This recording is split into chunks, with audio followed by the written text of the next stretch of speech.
بھارت کشمیریوں کو اجتماعی سزا دینے کے لیے مقبوضہ کشمیر میں ریاستی دہشت گردی کو سرکاری پالیسی کے طور پر استعمال کر رہا ہے اور کشمیریوں کی تحریک آزادی کو کچلنے کے لیے ریاستی جبر کے ہر ہتھیار کو آزما رہا ہے۔ 22 اپریل کے پہلگام فالس فلیگ آپریشن کے بعد وحشیانہ جبر کی ایک تازہ لہر نے مقبوضہ جموں و کشمیر کو اپنی لپیٹ میں لے لیا ہے۔ پہلگام واقعے کے بعد سے 2500 سے زیادہ کشمیریوں کو منمانی طور پر حراست میں لیا گیا ہے اور 36 گھروں کو بھارتی فورسز نے تباہ کر دیا ہے۔ مقبوضہ کشمیر میں جعلی مقابلے، ماوراء عدالت قتل، تلاشی اور محاصرے اور بڑے پیمانے پہ چھاپے معمول بن گئے ہیں۔ موجودہ NC حکومت بے اختیار ہے۔ نئی دلی کی وزارت داخلہ اور گورنر منوج سنہا مقبوضہ کشمیر پر براہ راست حکومت کر رہی ہیں اور کشمیر دشمن ایجنڈے کو آگے بڑھانے کے لیے پیراملٹری فورسز اور پولیس کا استعمال کر رہی ہیں۔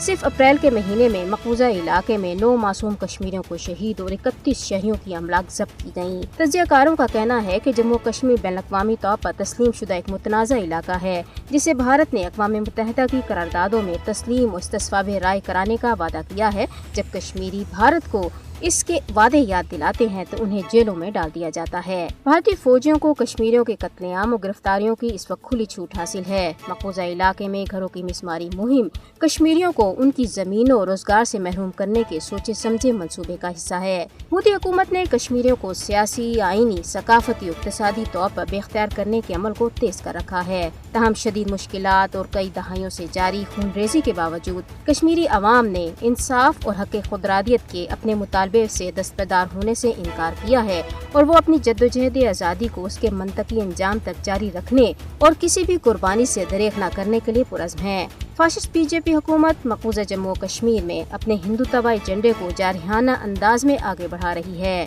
مقبوضہ علاقے میں بھارت کے جرائم، بین الاقوامی قانون اور انسانی حقوق کی صریحاً خلاف ورزی ہے۔ عالمی برادری کو اب عملی کارروائی کرتے ہوئے مقبوضہ جموں و کشمیر میں انسانیت کے خلاف جرائم کے لیے بھارت کو انصاف کے کٹہرے میں لانا چاہیے۔